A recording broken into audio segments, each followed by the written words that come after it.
Starting recording now. Estamos começando a gravação. Vamos manter o idioma em inglês, tá? Em português ele não vai conseguir reconhecer, tá? So we're gonna keep the subtitles in English, and it won't be able to translate to Portuguese. Okay.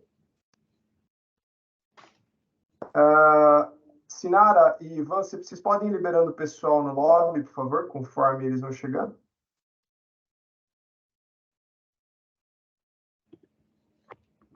Legal. So, we're ready to go. We're now recording. And with 35, 36 participants coming. So, first of all, a few quick comments in Portuguese. Pessoal, sejam bem-vindos. Tá? Desculpem o atraso, a gente teve um tema técnico com as câmeras, mas está tudo em dia aqui. Vou tentar compensar no tempo vocês. Vocês vão observar uma legenda aí em inglês, tá? Ela não está funcionando em português, então ela vai tentar colocar umas palavras aí enquanto eu falo em português, tá? E não adianta mudar mesmo, porque ela vai reconhecer em inglês somente. Então vai ter o closed caption aí em inglês. E nós vamos fazer comentários em português, fechamentos em português, vamos bater bola aqui com a turma, tá? Então todos sejam muito bem-vindos aí à nossa Masterclass de Práticas e Experiências Médicas nos Estados Unidos com o Samir e com o Anton. O Samir é nosso convidado internacional, então é natural que o webinar vá acontecer em inglês. Eu vou pedir para eles se apresentarem e em breve eu faço alguns comentários aí técnico-operacionais para todos, tá bom? Hora eu vou estar olhando para vocês aqui na câmera, hora eu vou estar olhando para cá, o negócio é dinâmico aqui. So, switching to English now. So, welcome everybody. We're so happy to have you here in the name of the MedUSA and MD2B. I just mentioned, sorry for the delay. We had technical issues here with cameras, but now we are good to go. You have our promise here to try to catch up in time and make sure you all be ready to go with very good informations at 9:15 here in Brazil. So please, Anton, Samir, be very welcome, our speakers. And they will introduce themselves for you.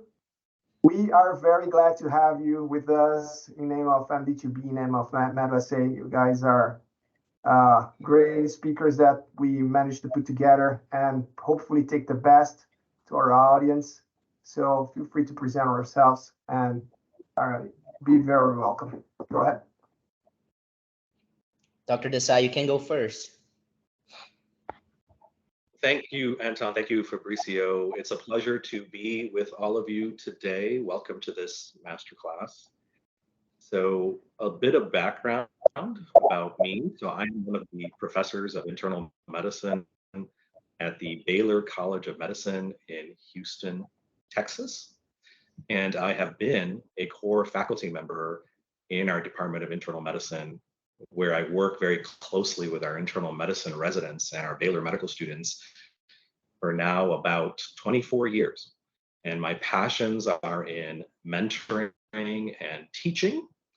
And I work very closely with these students and residents in the inpatient setting. I am what you call an academic hospitalist. And in my role at Baylor, I've also had the great opportunity to serve on a variety of committees, including the Medical School Admissions and Residency Selection Committee. And my work on these committees over the years has given me a lot of insight into the factors that lead to success in such areas as the residency match. And I also do research in these areas. One area of research is on optimizing learning and performance during clerkships, rotations, and electives. And this is something that I write about extensively. I also speak at different institutions about these topics. And my passions are all related to helping my colleagues, my present and future colleagues, practice the type of care that our patients deserve, no matter where they are in the world. And so about 5 years ago, I started with my partner, a company called MD2B Connect, And we started that because we saw that it was becoming very difficult for people around the world, physicians and students in training, to find quality clinical opportunities in the US, especially at academic medical centers such as the one that I'm at. And so because of that, we started MDB Connect, where we have partnered to create rotations all across the country. We're in nearly 30 cities, combination of inpatient and outpatient rotations. But what we try to do at MDB Connect is to provide not just rotation experiences, but professional development and structured mentorship to help you reach your professional goals, whether that involves coming to the US to train or taking what you learned from a US clinical experience and maximizing its value in whatever country you happen to live and practice in. So thank you so much for coming today. I'm really looking forward to talking about our different topics. Thank you, Samir. Thank you very much for being with us. Dr. Lima, please.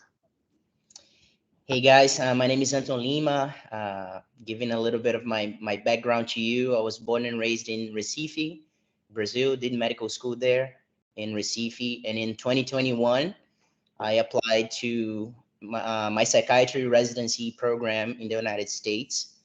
Now in 23, I'm a second year resident of psychiatry at University of Miami. Back in 21, I had the chance to do 2 of my rotations with MD2B. So during COVID in 21 was extremely complicated to find opportunities to rotate, in nice programs with good providers. So I was lucky to have the support from MD2B and Dr. Desai in 21, and I did 2 excellent rotations that helped me match in my program, University of Miami. So here I am, extremely happy in my residency program. And thank you guys again for inviting me to be part of this masterclass. It's a pleasure. A pleasure for us. Thank you. So let's move ahead. Just a quick, let's say, rules, directions, whatever here, to make you feel better and embrace it. So masterclass will be in English, as you can see, and with English subtitles. This should help many of you.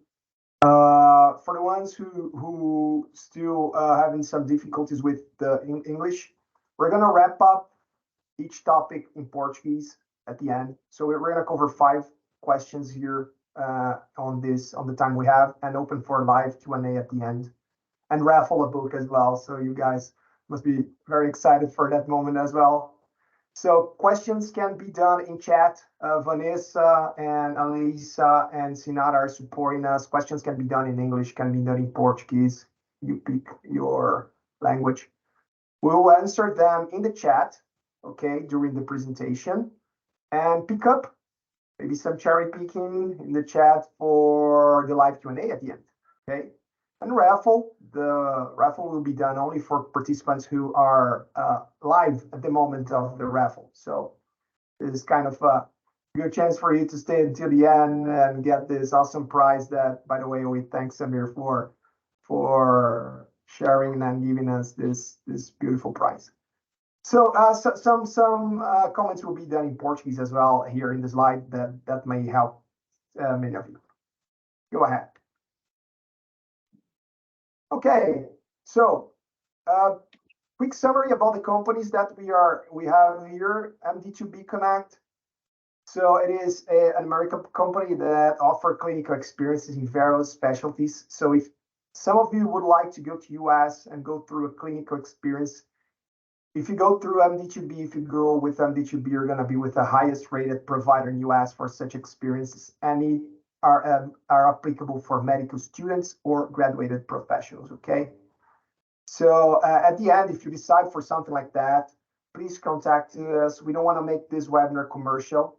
And after the webinar, we're going to guide you through the experiences MD2B offer. We can talk to you together through MedUSA, through MD2B. Despite of the fact that we are 2 companies, we are very good partners, and we are happy to share your intentions regarding experiences in US as well. MedUSA, Carreira Médica Internacional. So these are education products for Brazilian medical students and physicians who wish to internationalize their careers. So if any of you would like to have an experience abroad or work abroad, mainly the ones who want to go through USMLE and be a doctor, be a physician in US, MedUSA definitely can help you through educational products, through mentoring, through many products that will make this journey easier or probably less harder for you who want to go abroad. So these are the two companies that are supporting us in the webinar. We have people representing this company in the chat. We have Samir from MD2B. We have Anton, who's our mentor in MedUSA. And by the way, I didn't introduce myself. Hello, I'm Fabricio. I'm the Marketing and Sales and Strategy Director from MedUSA. Okay, moving ahead. Let's start, gentlemen. So we had 5 main questions coming to us in the warm-up of the webinar or in the preparation of the webinar. All those questions came from our audience, and some of them we took out of our minds with our experience. And the very first one we want to make is how US clinical experiences can leverage my medical career opportunities. No matter if I am a student, no matter if I am a medical professional, how these experiences can leverage my career. Please. Well, Okay. we have now 40 people in the masterclass. I'm sure that at least some of you guys have these thoughts in mind of maybe continuing your careers in the United States. So if that's the case, US clinical experiences are extremely recommended before applying to residency in the US. So one of the mandatory parts of the residency application in the United States is actually to upload letters of recommendation in the system. And the most common way to get these letters is through US clinical experiences. So if you have this interest of coming to the United States in the future, doing residency here, continuing your careers here in the US, I would say it's pretty much mandatory to have this US clinical experiences, right? And boost your careers, boost your residency applications with the clinical experiences that you're gonna do here. So that's one vision of the process. But if you guys don't want to come here, if you guys want to be physicians in Brazil or in a different country, you don't necessarily have to come to the US. It's still good for you to do these experiences because you can come here, you can be exposed to a new healthcare system, you can come here and meet new people, understand different ways of thinking about medicine, understanding like different technologies that are being applied in medicine here in a different country, in a developed country. So even if you don't want to come here to continue your careers, it's good to have the experience, it's good to have the exposure, and maybe bring back to your original country some ideas, some technologies or some innovative business models, if that's what you want. So you can use these experiences with different scenarios, with different perspectives for your future, right? And let me add to what Anton said, and I agree with everything that Anton mentioned. But one thing to add to what Anton said about giving you exposure to a different healthcare environment and system, when you come to the US, just like what would happen if you went to any other country, is that you would be exposed to a very different healthcare system. And from that experience, you would gain many perspectives on how medicine is practiced and delivered here. And it will make you think about what you've been doing in your home country. And there may be some things that you see and appreciate that you might be able to take back to your home country, and it will benefit your own patient population. Here in the US, when we have sent medical students and residents and established physicians to other countries, we've been able to benefit from that when they come back. And it's the same thing if you were in Brazil or another country and you come here, there are many ways that that could happen. I'll give you an example from a student who I was advising. It was an international medical student who came to the US with an interest in palliative care. Now, he was from the Middle East, where palliative care in his particular country was not very well developed or even as accepted as it is in the US. And during his palliative care rotation in the US, he was able to take what he learned and he brought it back to his country. And what happened was that it led to a long-term research project during which he worked with his country's Ministry of Health to actually survey patients and their families about end-of-life issues. And what he found from that analysis was that the current system in his country was not meeting the needs of the patient population. And he actually then did a separate analysis where he looked at the economic costs to his government from providing futile care at the end of life. And so when he presented all of this to the government, they were able to realize how many millions of dollars were being spent in this area and that the patient attitudes to palliative care were changing. And when they came to this realization, they put more resources into developing their palliative care program. So that's something that was very profound that he was able to do from coming to the US and experiencing what palliative care was like here. And I can give you many examples of our rotators who have come to the US and have been able to take something that they have seen and apply it back to their country to benefit their patients. Thank you very much, gentlemen. Such a great answer and great comments. So I'll do a quick wrap up in Portuguese. Anton, please, if you want to add, Yeah, go ahead. just my personal example, the example that Dr. Desai gave was incredible. But we spoke of two different points of view, right? We spoke of people who want to continue their careers here in the United States, or people who like want to come here and bring back some of their experiences that they got here back to their original countries. But what if you don't know what you're going to do for your future, right? What if you don't know what you want? So that was my case when I was in my last year of medical school. I didn't know what I wanted to do. I didn't know if I wanted to continue my career here in the US or back in Brazil. So I was very confused. So I decided to do my first US clinical experience back in 2019 to make up my mind. So coming here, being exposed to the new healthcare system, I had a terrific experience back in 2019. And then after my experience, I decided that I wanted to continue my career here, right? So even if you don't know what you want to do with your future, at least try something different, expose yourself to this new experience that can help you make your mind for your future. So that completely changed my mind. And after my experience in 2019, I decided to start studying for the USMLE exams. So that's what happened to me. So you're going to win. You're always going to win. If you expose yourself to a clinical experience here, you're going to win no matter what. Great. Thank you very much. And additional points that you would like? Yeah. What I was just going to say, Fabricio, is I know you're going to summarize what we've just said. I have a couple more points that I can make after you summarize it, other points that can benefit people. So do you want to summarize first? No, go ahead. I'll get your points and then I summarize in Portuguese. Okay, no problem. So another benefit of doing a clinical experience in the US is the opportunity to be exposed to a very diverse patient population.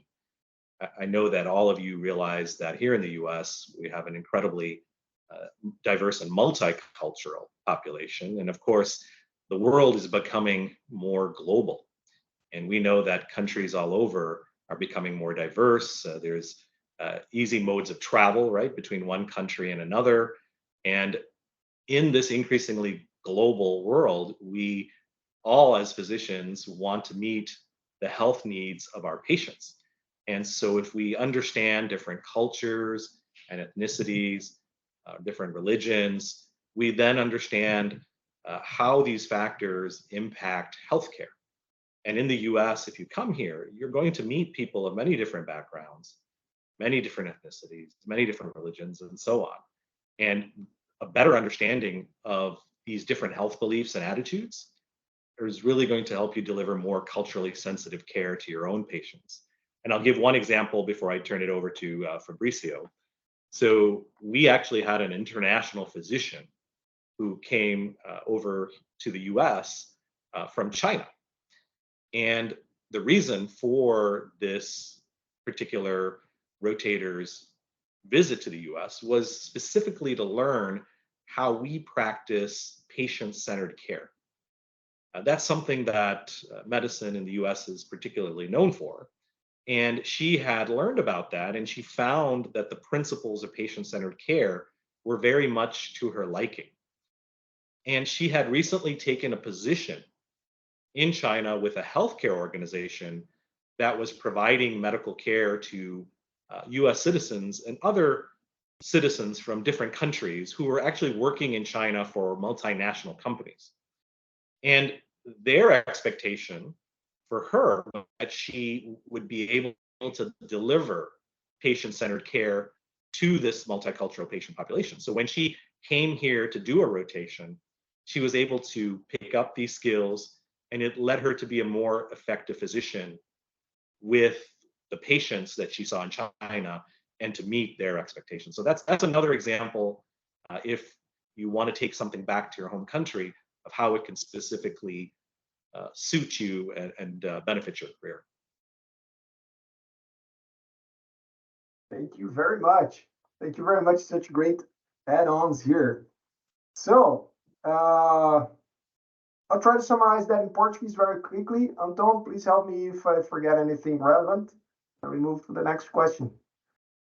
Pessoal, então eu comentei aqui que eu vou fazer alguns resumos em português, tá?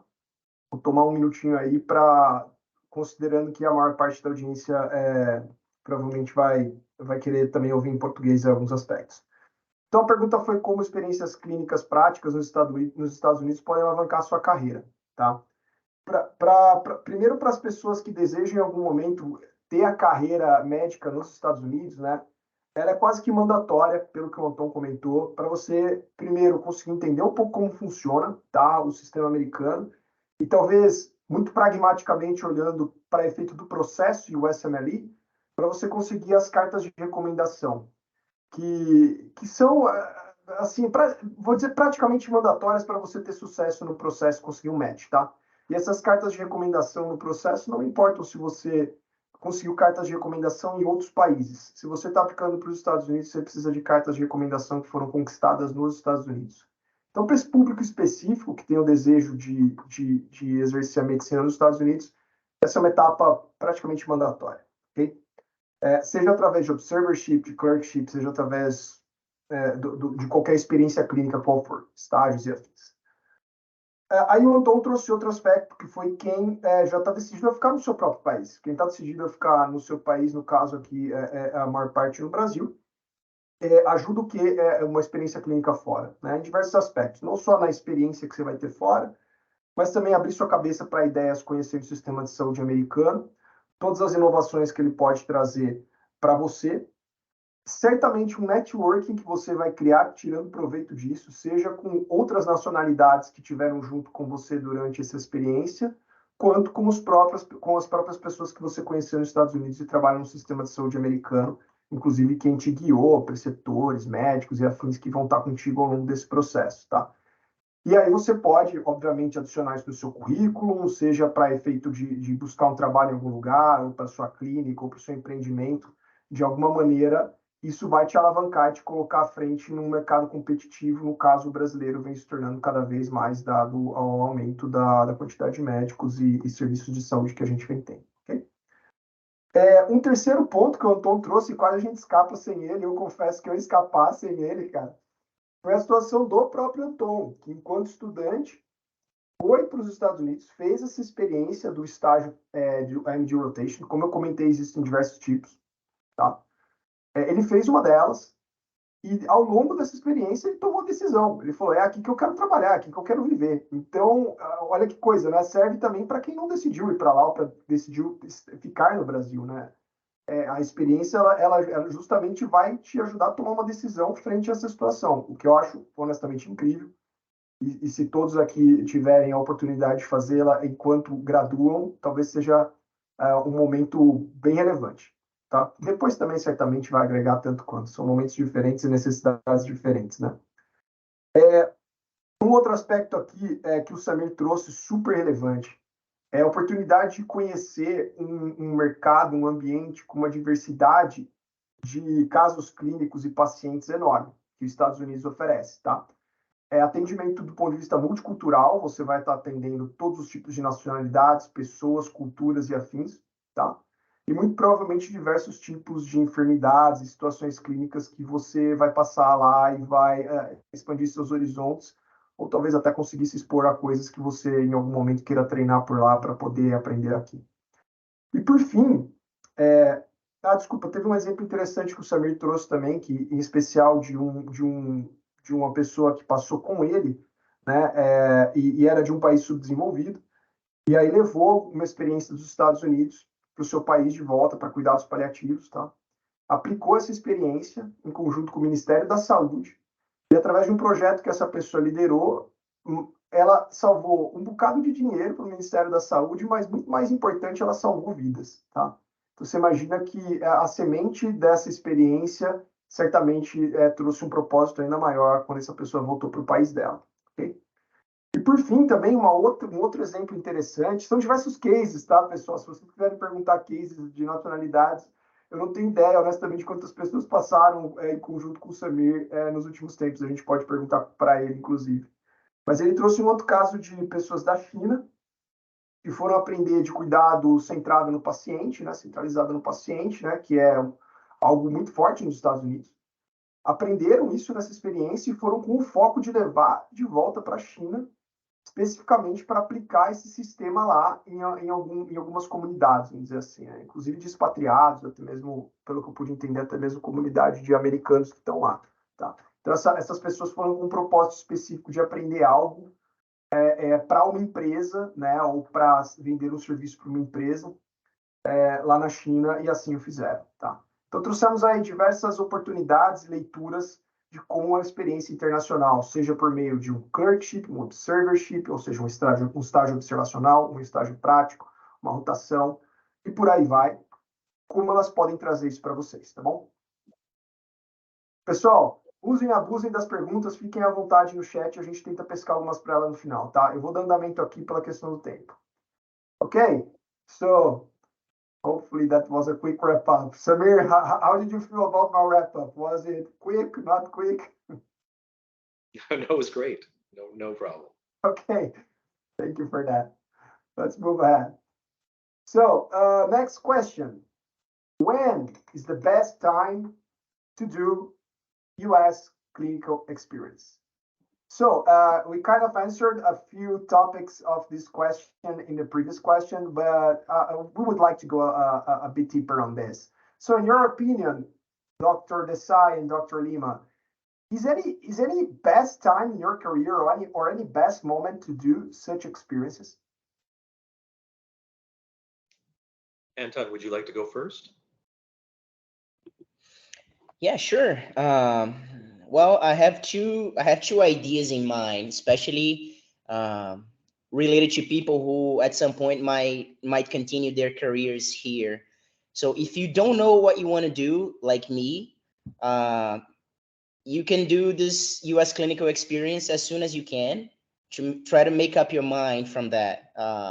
So if you have an early exposure to a clinical experience here, it can help you guide through the following years of your life, right?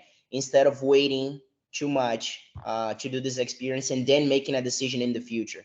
Because if you do it early, you can use even your medical school years to, tailor your medical school years to come here instead of maybe focusing on studying for residency in Brazil. If you do your experience early here in the United States, you can adjust your route to study for the step exams and then come here. Maybe dedicate it a little bit more to research and, you know, adjust your route to come here. So if you don't know what you want to do, try to do it early in your medical school, or, you know, right after you graduate. That can be extremely helpful. However, if you already know that you want to come here to the United States, I would suggest, if you have that in mind, okay, I want to continue my career there, I would suggest you guys to study for your step exams first, prepare your background of knowledge, and then come here to do your rotations. Because if you have a solid background in terms of knowledge, you can impress the attendings a little bit more. You can be a better observer, you can be a better clerk when you come here to do your experiences, right? And in addition to that, if you already did your step exams, you're going to be closer to the application deadline. So if you do your US clinical experiences closer to the application deadline, people with whom you rotated, they're going to have you fresh in their minds. So let's say you finished your step 2 in May of, you know, 23 now, but then you're going to apply to residency now in September. So if you do a few rotations between May and September, people are going to remember you in September or October when they're reviewing your CV to invite you to interviews. So they're going to have you fresh in their minds. So, I mean, it can vary, this answer. This question is a little bit broad, so we can have different answers for that one, depending on what you have in your mind. But if you know that you want to come here, I would suggest you guys to do the step exams first and then come here. I'm sure Dr. Desai has something else to add. Yeah, those are excellent points, Anton.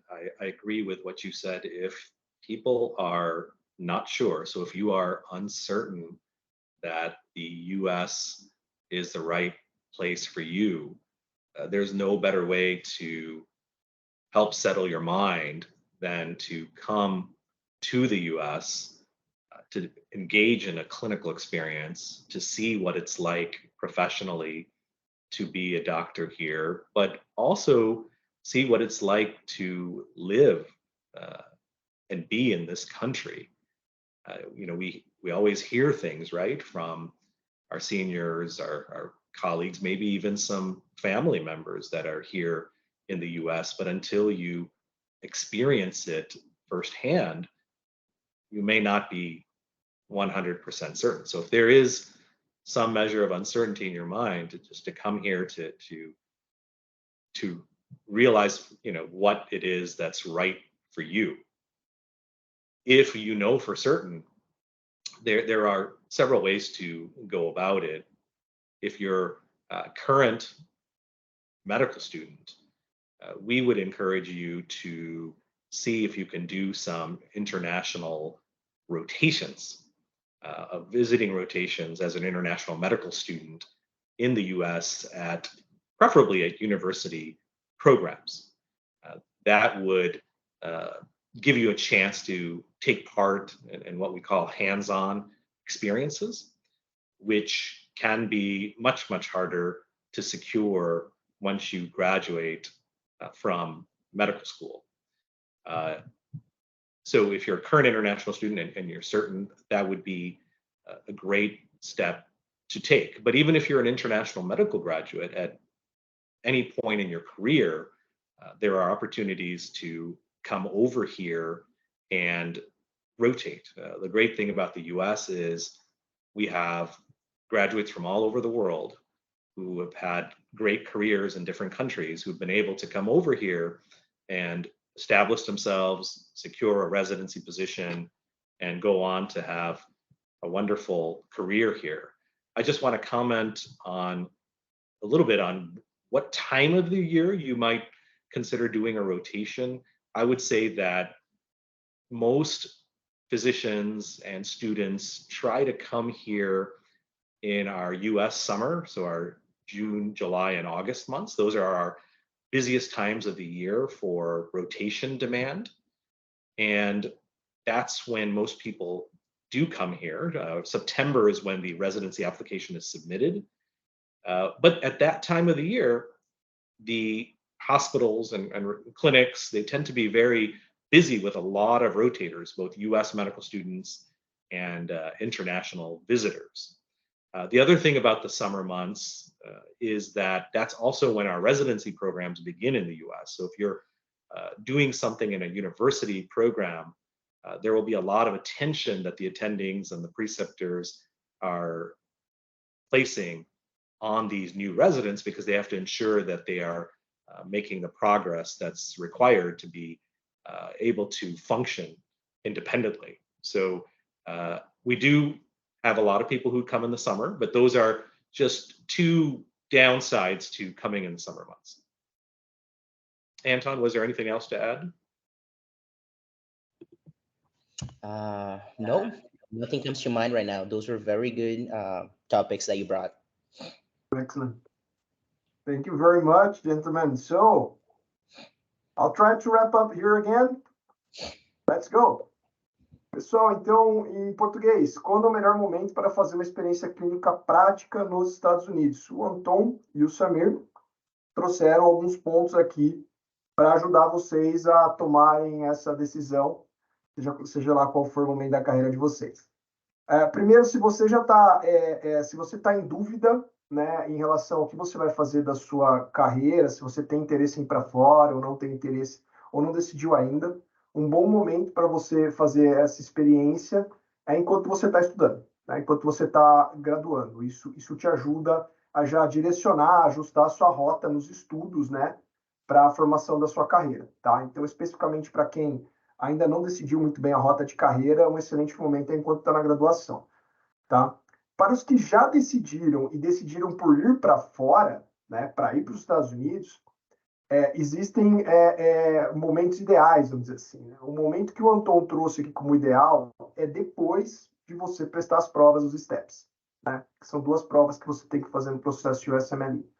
Você pode antes, você pode a qualquer momento, na verdade. Mas por que seria bom você ir depois dos STEPs, né? Porque durante os estudos dos STEPs, depois de passar nas provas dos STEPs, você adquire uma robustez, ao menos teórica, de conhecimento do sistema de saúde americano, de uma série de outros aspectos, que vão te subsidiar, vão te calçar para ter uma experiência melhor quando você for para lá e as suas chances de carta de recomendação bem elaboradas e por aí vai, tá? Então, esse é para o público aí que já tomou essa decisão, então o melhor momento é depois, tá? De prestar as provas. Isso não importa se você é estudante ou graduado, depois que você prestar as provas, tá? Se vocês, né,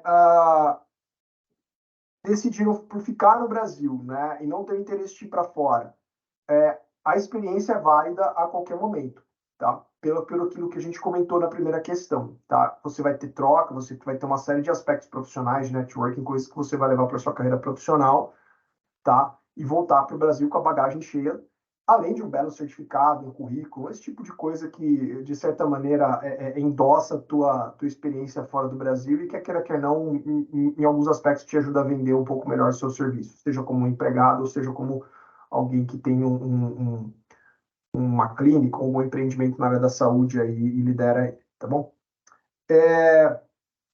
Por fim, o Samir trouxe algumas coisas um pouquinho mais pragmáticas, assim, em relação a tempos do ano, tá? Então, no verão americano, né, que no hemisfério norte acontece no meio do ano, é um momento que está bem ocupado lá, é um momento que vai ter uma série de aspectos lá nos Estados Unidos que podem tornar a sua experiência um pouco cheia, ao mesmo tempo compartilhada com os outros, porque é um momento que muita gente vai estar buscando isso, tá? Por N razões do calendário americano.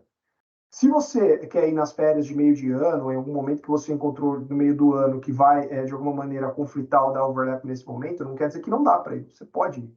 Mas o cenário, você vai disputar um pouco mais de espaço e atenção com outras pessoas, tá? No final do ano, que para os brasileiros é excelente, porque o final do ano costuma ter férias um pouco mais longas, ou para quem consegue se organizar, seja com filhos ou faculdade, seja qual for o seu cenário, é um momento excelente, porque você não disputa tanta atenção, você vai estar um pouco mais solo lá, né?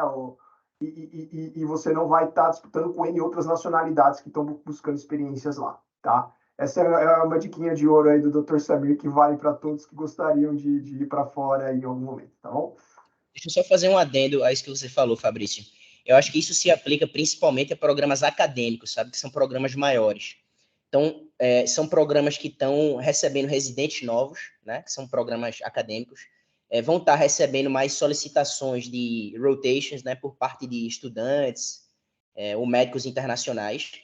Agora, se você for para um programa menor, um programa comunitário, né? Que não vai ter um programa de residência médica, eu acho que qualquer época do ano seria válida. Ok? Eu acho que qualquer época do ano seria válida, porque você não estaria disputando a atenção do seu supervisor, do seu atende com residentes ou com, sei lá, dezenas de pessoas que estão querendo rodar ali. Tá? Então, acho que varia de programa para programa esse nível de, sei lá, de gente que vai estar rodando, sabe? Programas acadêmicos tendem a ter mais. Excelente. Obrigado pelo adendo aí, pelo item B da resposta aí, Tom. Valeu. All right. So, we move ahead now to the third question. How can I be prepared for my US clinical experience? So, gentlemen, if I want to go, I made up my mind. I understand the benefits. I want to go in 1 year. I took my decision. I'm planning for it. How can I prepare or be prepared for my US clinical experience? Dr. Samir, you can go first this time. Sure, that is an excellent question. It's one that I've been working on answers to for my whole career. So as I mentioned earlier, one active area of research for me as a professor is on how to prepare our students to maximize their learning during rotations, selectives, and clerkships. And that holds true for both US medical students and international medical students and graduates. The first thing that I would say is many of the qualities that have made you successful in your home country, whether you are a established physician or a student in training, will serve you well in the US. And what I mean by that is the strong work ethic that you are showing every day, the teamwork that you are demonstrating in your day-to-day work. Those qualities are highly valued in the US setting. I would also say that here in the US, we operate with the belief that we're all part of a team. And on our team, it's not just physicians. We include our nurses and our medical assistants and our nurse practitioners and our physician assistants. So we have a very diverse team, and we operate with the philosophy that we all help each other out. So if there's a team member that's feeling overwhelmed, let's say there's a nurse that maybe the nurse's colleague is out sick that day, well, the whole team is going to try to help with that, because that's in the best interests of the patient. So we're always thinking about what is in the best interest of the patient and how to help our teammates. So if you come to the US with that attitude, then that will be very well received. Doing clinical experience in the US is also an opportunity to show other qualities. You want to show that you have a hunger to learn, that you have intellectual curiosity, that you want to make the most of your learning opportunities, that you are someone who has been used to a different way of doing things and a different system, but that you have come to the US with an open mind and a willingness to embrace new and different ways of practicing medicine. And you want to bring to the US your enthusiasm and energy. Those are things that US attendings or preceptors would find very appealing. And of course, everything that we do, whether it's the US, Brazil, or any other country, it's all about the patient. So if you're putting as I said before, the patient's interests ahead of everything else, you're showing the attendings what is in your heart, what is really important to you. So that means being, compassionate, showing concern for your patients. Now, beyond that, a lot of your preparation really depends on what you're going to be expected to do in a US clinical experience. If, for example, you're only going to be shadowing, as is often the case if you are a international medical graduate and you're doing an experience at a university, you may only be limited to shadowing or observing. So for that type of clinical experience, your preparation is going to be very different than if you're going to be participating in a hands-on clinical experience. And so if you're going to be doing a hands-on clinical experience, you want to define what it is you're going to be doing or know what it is you're going to be doing before you come to the US. So will you be taking histories? Will you be presenting cases? Depending upon what your duties will be, you will be able to focus your preparation on learning how to do those duties even before you get there.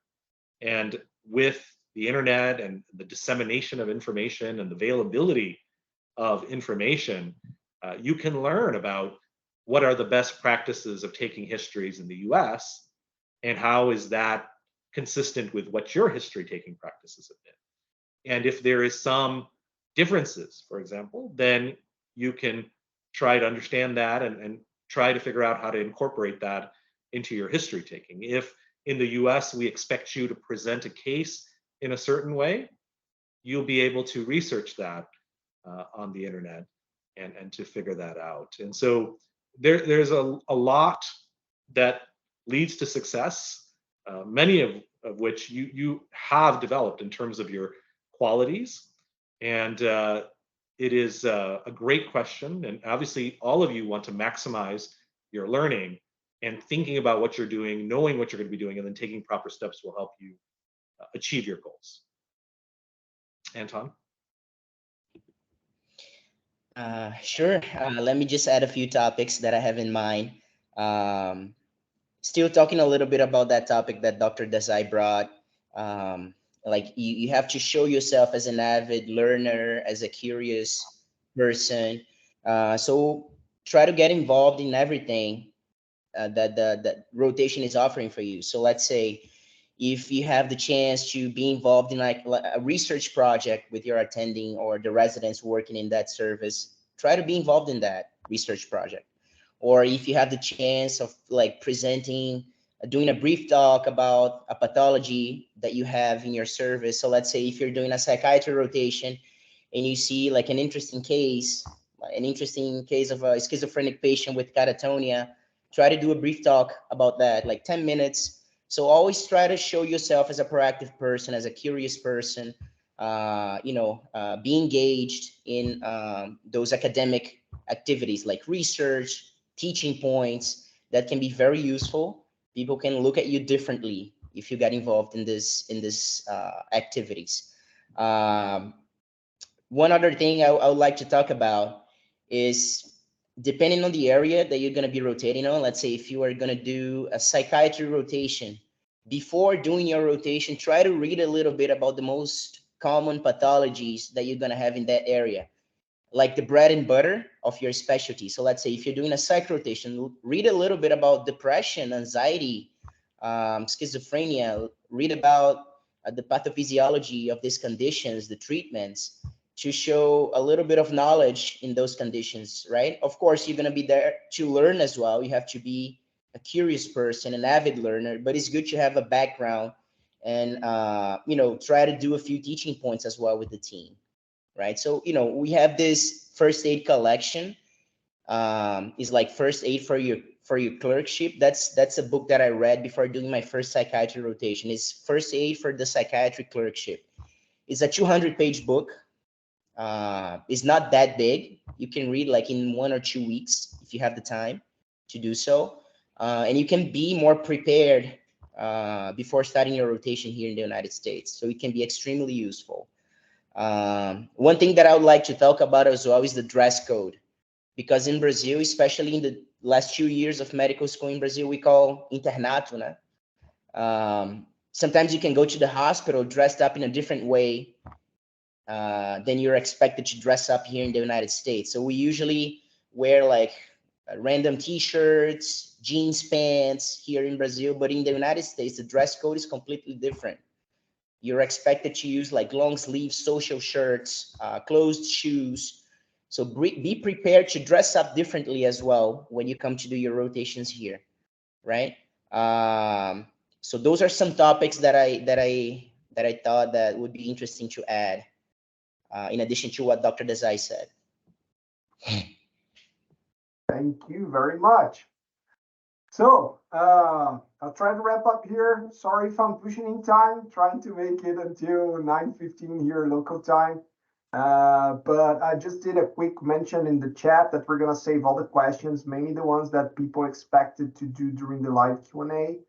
We're probably not having a very long live Q&A after the raffle. So just to mention that for the ones and make sure that everybody is aligned in terms of expectations. Good. So wrapping up, we're here quickly in Portuguese. By the way, thank you, Samir. Thank you, Anton. These were super special tips around this question. That was one of the most important question according to our poll before the event. So appreciate your topics. Pessoal, então acho que de uma maneira muito geral aqui, resumindo aí o que o Samir comentou, né? Muito tem que vir do seu preparo, do seu entusiasmo, da sua energia e da sua vontade de estar lá, sabe? Você tem que estar lá com a vontade de estar lá. Muitas vezes vai só para uma visita protocolar para eu pegar um certificado. Se você deixar esse sentimento seu aparecer, não vai ser bom, tá? Então você tem que ir lá mostrando que está à vontade, entusiasmo, energia, você está afim, você está comprometido com o negócio. E se preparar psicologicamente para isso certamente é algo importante, tá? Para vocês ao fazerem uma experiência dessa.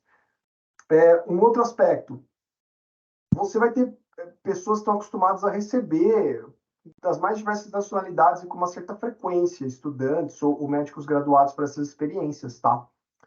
E o que elas esperam ver, que certamente talvez o tópico, a regra número 1, é você mostrar o seu interesse no paciente, o paciente em primeiro lugar, que você de fato está lá pelo paciente com a expectativa de conseguir um desfecho melhor para o caso dele e realmente tá preocupado com isso, tá?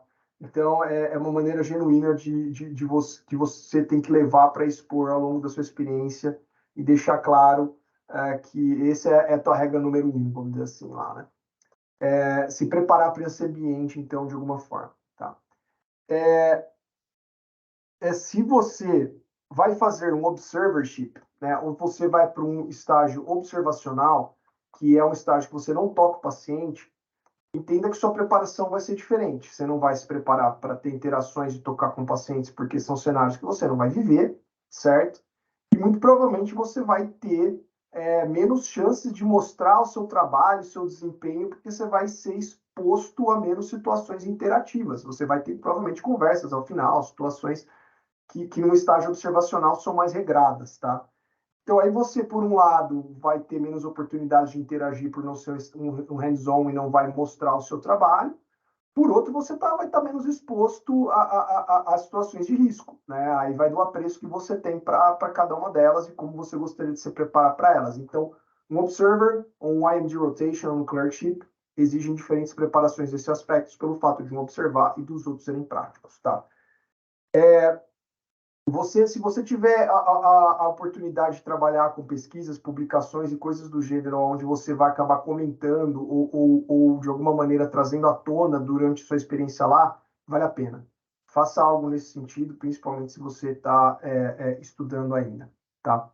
O Anton trouxe alguns aspectos de leia um pouco sobre o que acontece, onde você vai estar frequentando, você pode se preparar para ler sobre o ambiente, sobre a especialidade que você vai buscar essa sua experiência, questões não só geográficas ou situações que prevaleçam no ambiente que você vai, como temas relacionados à especialidade que você vai estar lá. Hoje na internet vai ter informação de sobra, tá?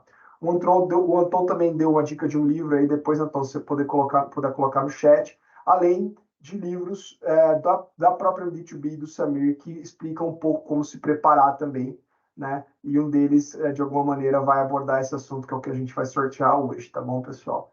E, por fim, é uma questão de dress code, né? O Anton trouxe que a forma de se vestir no Brasil pode ser uma e outra nos Estados Unidos. Então, esteja preparado ou tente entender antes essas nuances do ambiente que você vai, tá?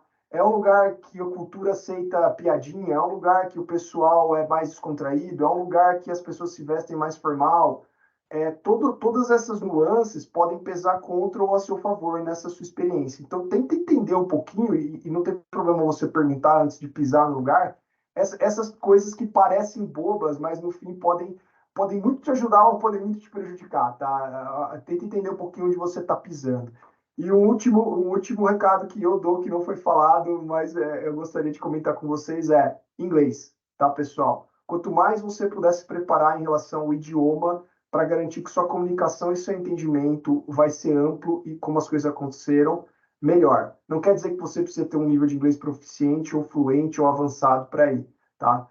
Mas o quão melhor você se preparar com o idioma, chega a ser óbvio, você vai conseguir colher melhores experiências lá, tá? Então, comece a se preparar com o inglês médico antes de ir para fora. All right. So, here we go. For the fourth question, that's a good one. So after be prepared, how do I get such experience? How do I get a US clinical experience? Samir, Dr. Lima, Dr. Desai, please. How do I get it? So Anton, do you want to share? I know you looked at some different options. You want to share the different options that you came across, and then I'll add to your comments. Sure, Dr. Desai, absolutely. I would say that you have three main pathways if you want to do a US clinical experience here. First option is actually to email the programs that you're interested in rotating on. So let's say if you have this interest in rotating at University of Miami, which is my program, they have a medical education department and they have a person answering emails. So if you go to their website, the website of the institution, you're gonna find the email in the medical education section, and you can start sending emails if you want to rotate here. So this is one option, reaching out to the program directly. The other option is to have a facilitator putting you in contact with the programs or the attendings. And we have companies doing that, like MD2B. They're facilitators. They helped me a lot, especially when I was applying in 21 during COVID. The big programs, they were closed to receive international medical graduates because of COVID. So you can have these facilitators. You can have the company put you in contact with attendings, programs. I had a terrific experience with them. I strongly recommend. So this would be the option 2, the second pathway, to have a facilitator. The third option is actually to, if you know a physician working here, like if you have this Brazilian friend who came here to the United States to continue their careers, you can talk to the person directly, and they can maybe arrange things at the hospital for you to shadow them, right? So it would be easier if you have someone already working here in the United States who are attendings, especially, and they can arrange like the paperwork for you to rotate in their hospitals. That can be extremely useful as well. But again, you have to know a person. You have to have like a good relationship with that person for them to help you through the process of starting your rotation here. So I would say that these three pathways are the most common pathways that people use to come here. Yeah, I would agree 100% with everything that Anton said. I would also say that if you're a current medical student, you can make inquiries with your medical school about any established relationships that they have with US medical schools. US medical schools have increasingly looked to form partnerships across the world, and schools do have presence in different countries. So there may be some sort of reciprocal relationship where medical students from the US from that particular school have been known to go to a particular international medical school, and then the Opposite also happens, that particular school sends students to the US medical school. So you want to look at those internal options. If that's there, that's wonderful. So there may be a very established protocol or system to getting a rotation that way if you happen to be at one of those institutions. Very good. Very good. Thank you very much. Let's go for the wrap-up. Pessoal, então, vieram 4 sugestões de como eu consigo minha experiência clínica prática nos Estados Unidos, tá? E reforçando aqui, seja qual for o tipo de experiência, observacional, hands-on, isso aí existem diversas, tá? Bom, vamos lá. Um mecanismo que o Anton trouxe é diretamente. Você vai mandar um e-mail ou você vai tentar buscar contato com a instituição que oferece o programa nos Estados Unidos, né? Esse é vamos dizer assim, na raça, né? Esse é o modelo que você vai buscar pelos seus caminhos e pelos caminhos oficiais, os canais que a instituição que você gostaria de ter a sua experiência lá oferece, tá? Um outro caminho, que é um caminho muito inteligente e, honestamente, extremamente explorado. Eu entendo como, vou me arriscar a dizer que é o melhor, tá? É buscar alguém que faça esse papel de facilitação, no bom sentido, claro, de te levar para lá, de ajustar as coisas, de ser uma empresa que vai atrás disso para você e te poupa desses esforços, talvez burocráticos, talvez processuais, para você poder focar no cerne da coisa, que é estudar, é sua experiência, é você tirar o melhor proveito disso e não ficar mergulhado em questões operacionais burocráticas. Existem empresas que fazem isso, e naturalmente a MD2B é uma delas, que oferece, como eu comentei, no final, se alguém tem interesse em alguma experiência, contacta a gente pela MedUSA e a gente faz a ponte com a MD2B, ou pode falar direto com eles, tá? Uma outra forma é buscar dentro do seu network alguém que já trabalhe lá e possa te ajudar, ou seja, não é o tão na raça assim, né? Você vai ter alguém para talvez te dizer alguns caminhos e te ensinar alguma coisa para poder conseguir uma experiência lá, seja onde essa pessoa estiver trabalhando. Naturalmente, ela tem que estar trabalhando associada ao métier, ao segmento, que provavelmente vai ser mais fácil, né? E, por fim, o Samir comentou de parcerias que escolas médicas têm com escolas médicas americanas, têm com escolas médicas brasileiras, associações, etc., tá? Uma muito conhecida é o IFMSA, mas infelizmente o Brasil não faz experiências com o IFMSA nos Estados Unidos. Existem algumas questões do IFMSA lá, que é um órgão de estudantes que faz experiências no exterior. E como a gente está falando de experiências nos Estados Unidos e também para o processo do USMLE, mas meio que elas são as mais importantes, vamos dizer assim, o IFMSA não é um dos órgãos, mas existem outros programas, existem outros caminhos, tá? E certamente pessoas do IFMSA da tua escola ou que você conheça podem te ajudar também a te dar um norte de onde encontrar isso também, tá bom?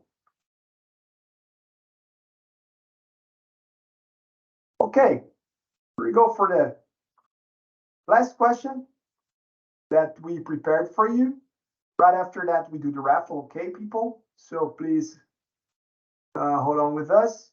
And if some of you want to stay a few minutes more and our speakers could, we can do a few questions in terms of live Q&A as well. So, last question. Important as well. Many people ask this.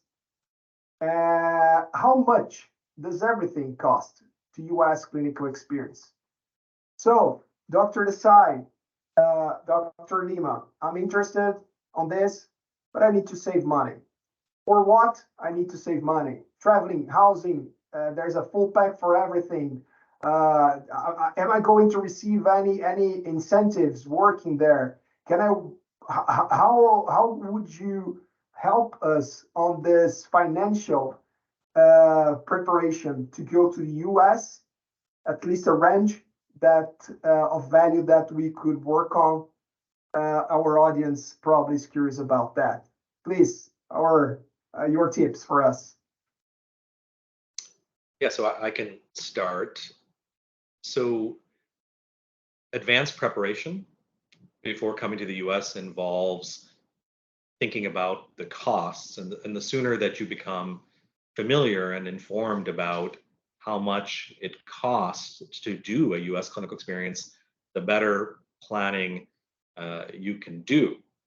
Now, the costs can be divided into rotation costs and then non-rotation costs related to living and travel and what have you. And as far as rotation related costs, that can vary quite a bit. So if you have, as Anton said earlier, if you have some family here in medicine, or you have a very good friend, that person might be able to open a door for you and help you get a clinical experience. And that clinical experience, in some cases, may not cost you anything, okay, or maybe a minimal amount. And so it could be as little as zero for the rotation related cost, or it could be quite a bit more than that. So for example, if you desire to rotate at some of the universities in the US, and even the universities in the US have varying costs, but many of the universities, just to apply, there will be some application fee. That application cost can be in the hundreds of dollars, and that does not give you a guarantee of getting a university spot, but just the process of applying can lead to cost. But if you wanted to do a 4-week rotation at some universities, so let's say you were approved at, say, Massachusetts General Hospital in Boston, or University of California, San Diego, so UCSD, that cost to do a rotation would be between $5,000 and $6,000. And that's just a rotation related cost. That doesn't include the non-rotation related costs that Anton will speak about. Yeah, sure. Like Dr. Desai was saying, pretty much we don't have a great answer. Não encontrei isso na biblioteca do app Apple. We pretty much don't have a good answer for this question because we have so many different variables included. Like he said, the prices of rotations can vary a lot, but also the non-rotation costs can vary a lot. So let's say if you found a spot here in Florida, it's going to be cheaper in terms of tickets, at least plane tickets to come here to Florida, compared to maybe going to a rotation in California. You'd have to go to the West Coast. You'd have to do a few, flight connections before getting there. So the tickets are more expensive to get to the West Coast, let's say, compared to Florida, right? So that can vary a lot. And by the way, if anyone comes to Florida at some point, say hi, just text me. If you want to meet up for, a happy hour here in Miami, I would be glad to see you guys.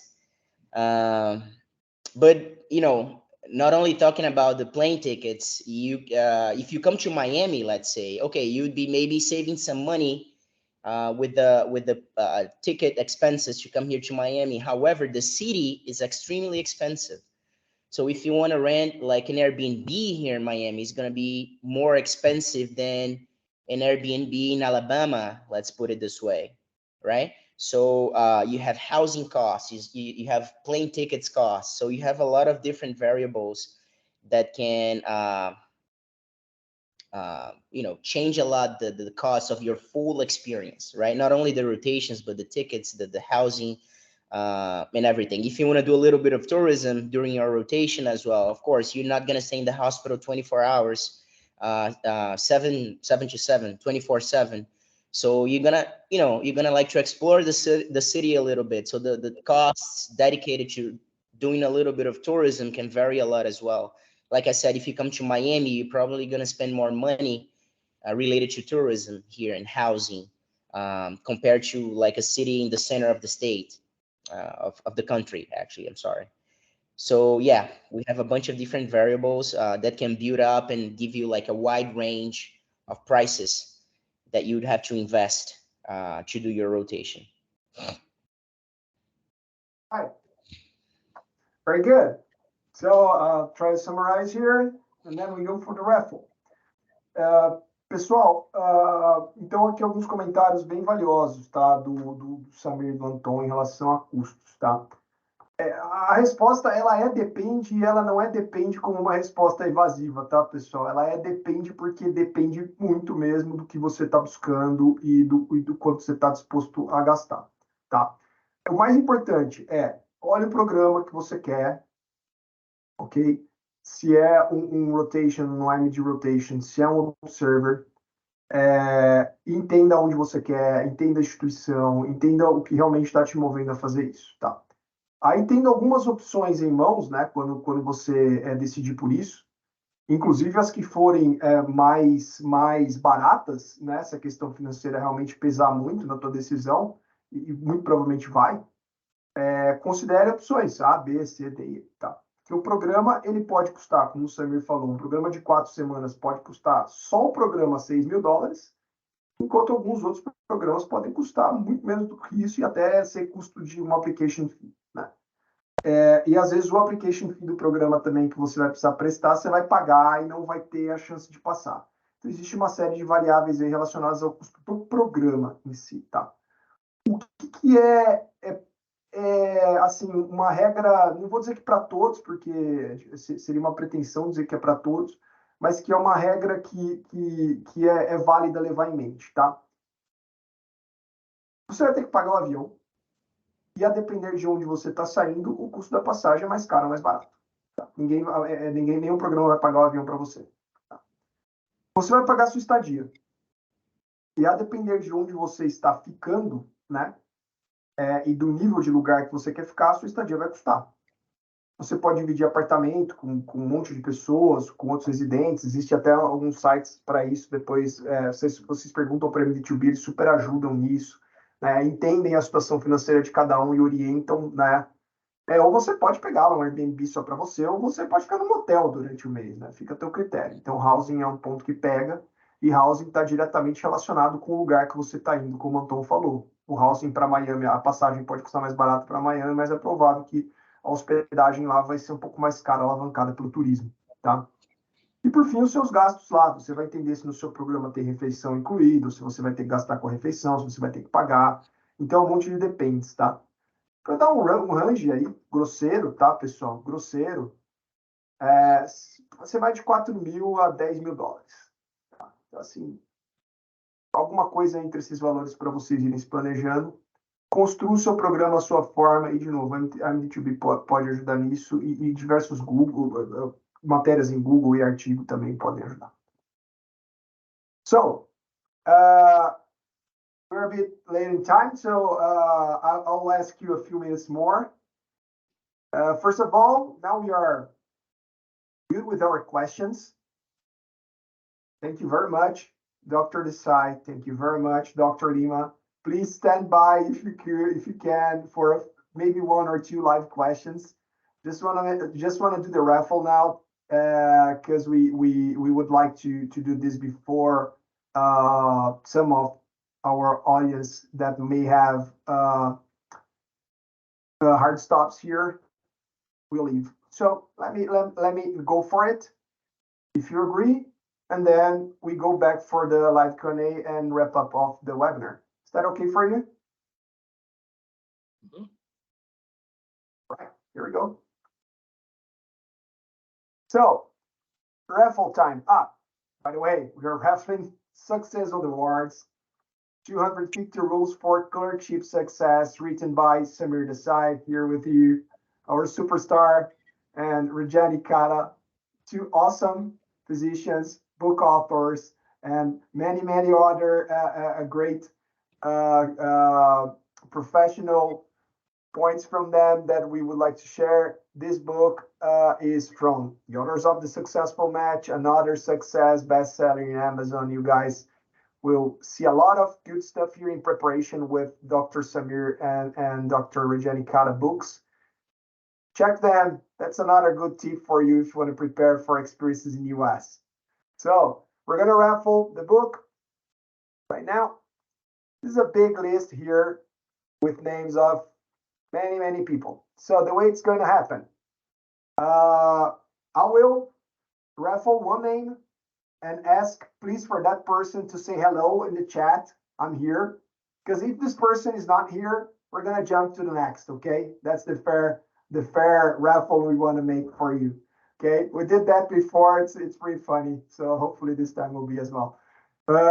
Pessoal, só falando em português, a gente vai sortear e vamos sortear para as 42 pessoas que estão aqui presentes, tá? Então, se o seu nome aparecer aí, dá um oi no chat aqui, ou abrir o microfone não dá porque eles estão travados. Dá um oi no chat e aí, Sinara, Van, me ajudem a olhar nos nomes aí, se por algum acaso vocês encontram alguém também, para a gente não cometer nenhuma injustiça aqui, tá bom? Vamos lá. Ready to go? So, Carol Cortez. Carol Cortez, are you with us?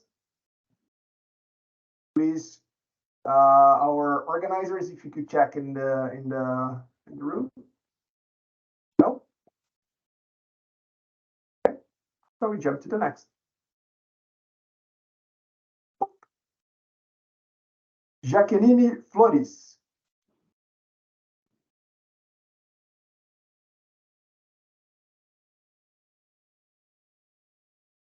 Are you with us? All right. I'll go to the next. César Augusto Costa de Castro Ferreira.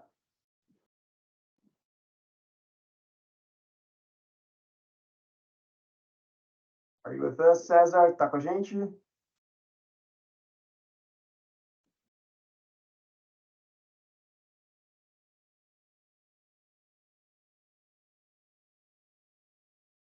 Okay, go moving to the next. Vladimir Taran, Matos de Lima e Silva. Fabrício, o César está. Ah, o César está. Então, Ele desculpa, respondeu no Vladimir. chat. É. Yeah, Cesar is here. Hey, sir, you got a book. Very nice book for you for reading. That was great. So, Cesar, we're going to contact you. Please contact us through WhatsApp as well. We're going to send you the book to your home. And let's keep in touch for it. We're gonna discuss with you the operational way to make it happen. A gente vai conversar contigo a forma de operacionalizar a entrega aí, tá, César? Manda um oizinho no WhatsApp pra gente, por favor. Bom? Okay. So, before the live Q&A, quick comment for you guys, all the audience.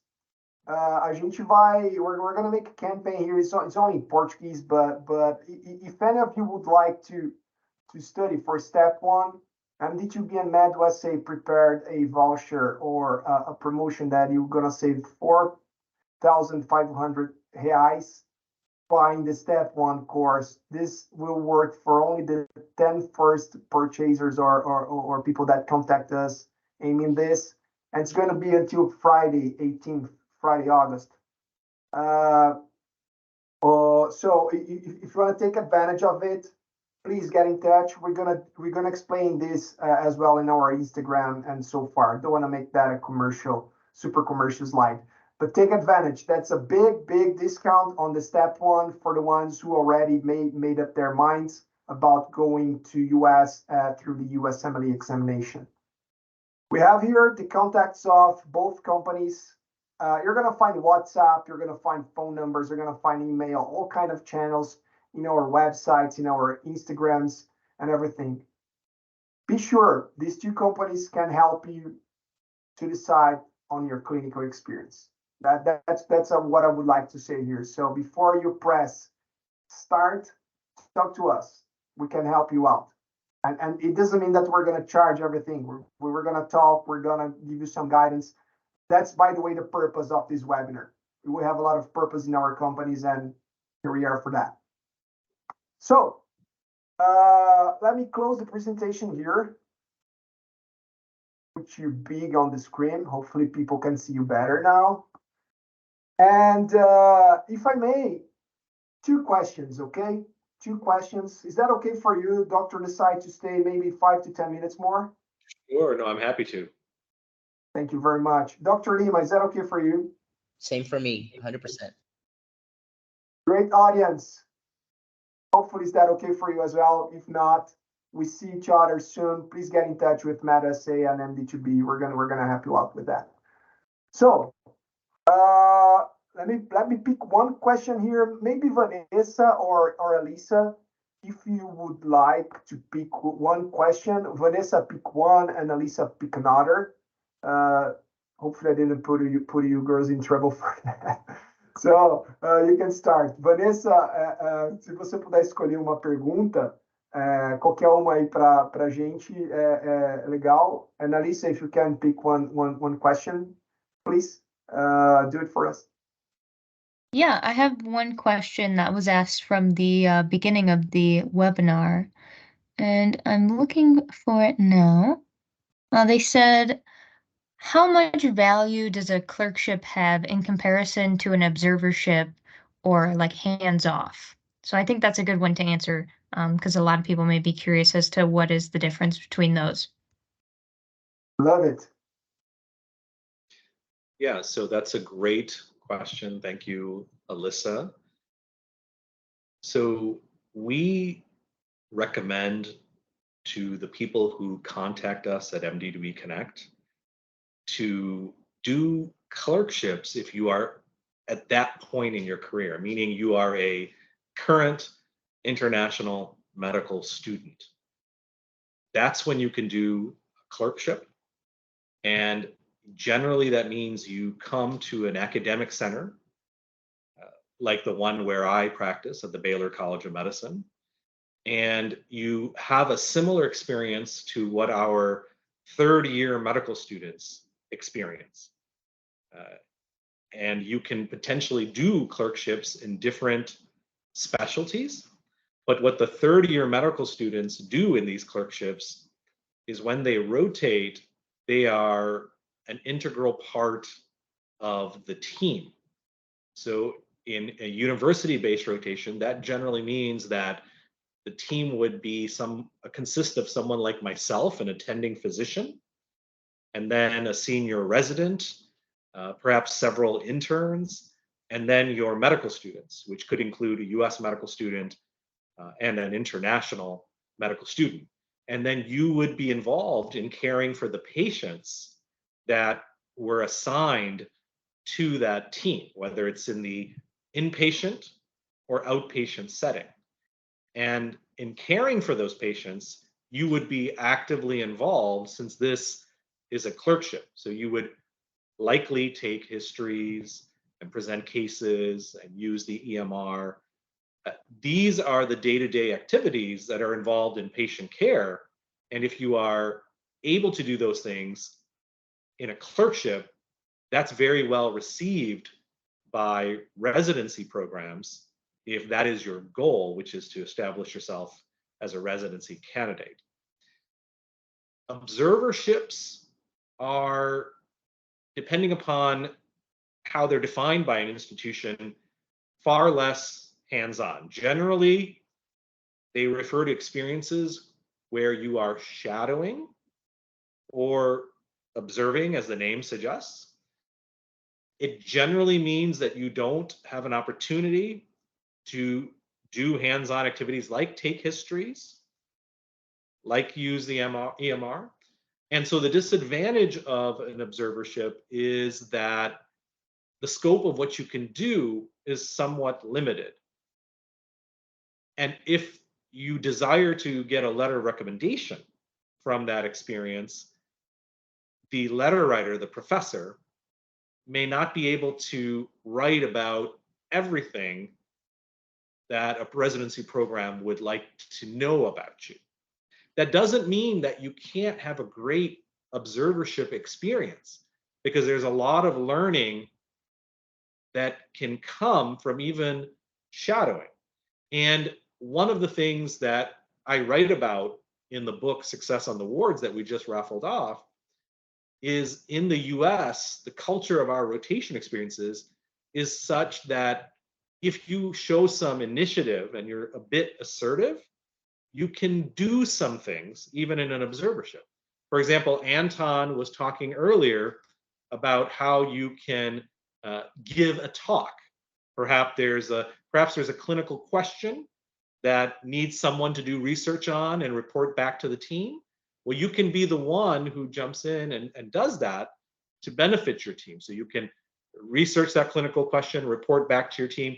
You can give a talk on some particular topic. So there are different things to do in an observership that will strengthen the impression that you make on a faculty member, but there are some limits associated with that. So to get back to the main part of your question, if you can do a clerkship, which means you're a current international medical student, that's great. Now, if you choose to do that, we do recommend at MDDB Connect that you do some sort of introductory rotation before you do your university-based clerkship. And the reason we recommend that is because it takes some time to adjust to a US university-based rotation. And if you can do something first that is associated with less pressure and is rigorous enough that you can do a lot of things and adjust, then when you do your university-based clerkship, you are going to maximize your learning and you're going to make a greater impression on the people you work with. Anton, did you want to add anything to that? Well, I think this time I don't have anything to add. You pretty much said everything, Dr. Desai. Yeah.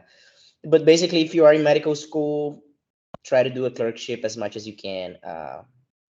If you are a medical graduate, if you are already a doctor, you won't have this option. So you have to do an observership. But like Dr. Desai said, if you show some proactivity, they might give you opportunities to see patients. That happened to me. I was doing observerships, but the attendings pretty much gave me a lot of autonomy to see patients, interview patients, write notes and everything, even being an observer at the service. So you can, if you show some proactivity, you can change your observership into a clerkship-like rotation, pretty much. Depending on the autonomy that the attending is going to give you, if it's possible to do that on the service. So yeah, but that's pretty much it. Thank you very much. Thank you very much.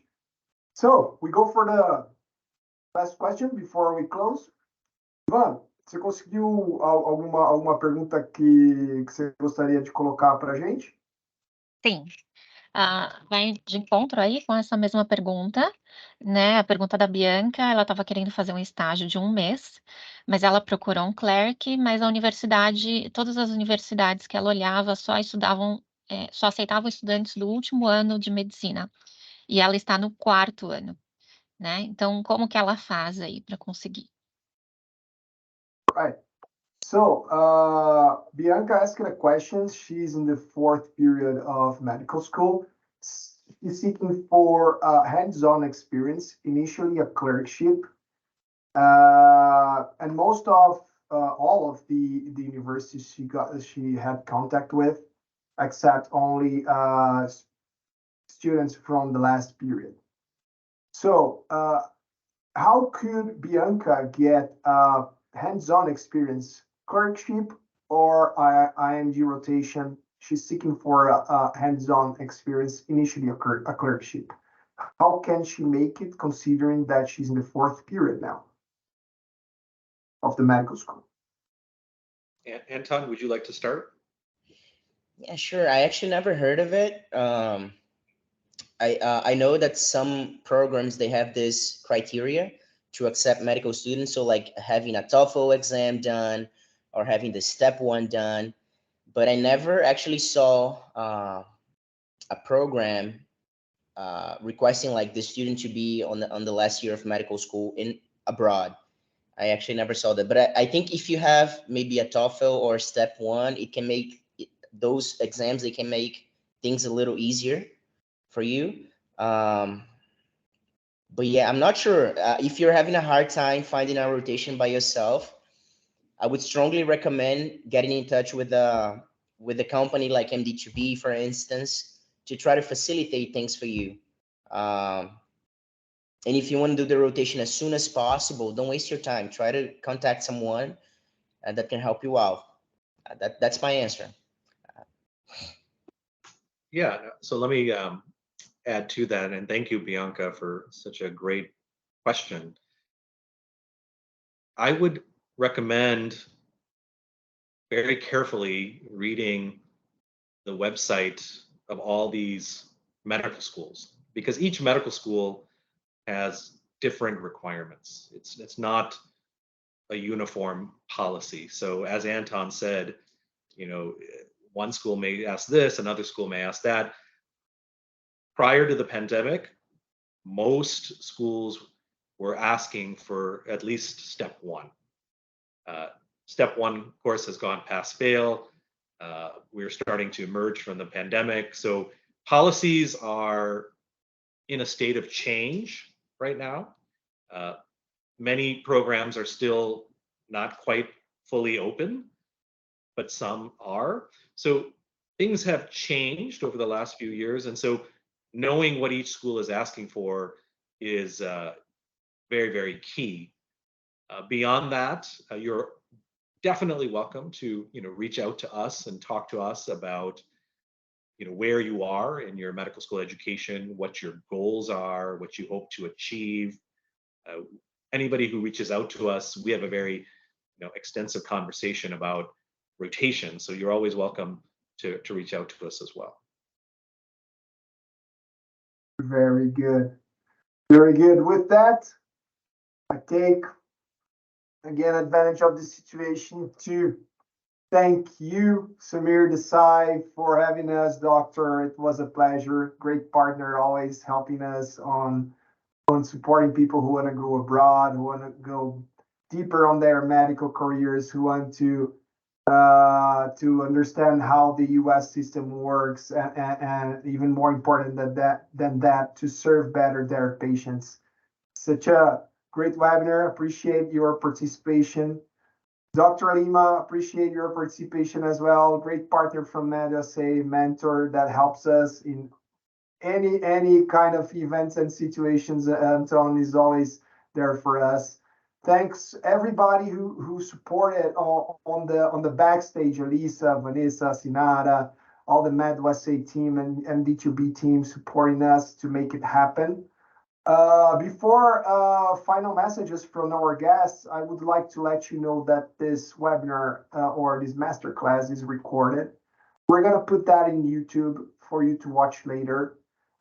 With some adjustments here, we're going to make subtitles in Portuguese as well, with translation there. So it's going to be helpful for the ones who couldn't follow up everything here. And regarding the questions that we didn't have the chance to answer in the chat, we're going to save them and contact, hopefully, all of you. If not all of you, please get in touch with them. Our team will be ready to answer your questions. If we are not, we're going to find someone to do that. So, Dr. Desai, Anton, final messages from your side. Then we close our masterclass. Well, I know that the audience, they asked a few more questions. So if you want to reach out to me on social media, just text me. I'll be glad to answer whatever questions you guys have. You can also text MedUSA or MD2B. We're gonna be available to answer your questions. And thank you, Fabricio. Thank you, to the MedUSA team for inviting me to this masterclass. It was a pleasure. I'm always around. Whenever you guys need me, I'll be here. And for Dr. Desai, I had the chance to talk to you initially in 21 as an applicant, now as a resident, coming back full circle, talking to you. Thank you so much. You helped me. You helped me to achieve my goals. And I'm glad to be in contact with you, your friend. Hopefully, we can keep this partnership going for years in the future as well. So thank you so much. It was a pleasure. Thank you, Anton. It's a pleasure for me to see your progress in residency. We are all very proud of you. Congratulate you. Wish you all the best through your training. I also want to thank Fabricio for coordinating and organizing this session. And to our audience, again, thank you for joining us. We really appreciate your attendance. We appreciate the great questions that you have asked. I want to repeat what Anton said. So if you're out in the Miami area, you look up Anton, and if you come to the Houston area, you're more than welcome to reach out to me. Would love to see you here in Texas. And I will leave you with one thing, and that is, before the pandemic, about 40% of US medical students would go overseas, outside the US, to complete rotation experiences, global health experiences. And when they come back, we learn from them about how much they received from that experience. And overwhelmingly, they've been positive experiences that have, in many cases, changed the lives of our US medical students, who then, of course, have turned into physicians. And so no matter where you are, whether you're in Brazil or somewhere else, if you do come to the US, that's going to be an experience that will change your life. You'll have so much growth personally and professionally. And we hope that you get to experience that. And I do hope if you come over here that I'll be able to see you in person. So if you do have any other questions, I know Anton, myself, Fabricio, we're all here to answer them. So all the best. Thank you very much again, gentlemen. Thank you very much. Such a powerful message to close. And wish you all the best, our audience. See you next time. We're gonna keep in touch through WhatsApp, email, and everything. Bye bye. See you next one. Take care. Bye. Thank you.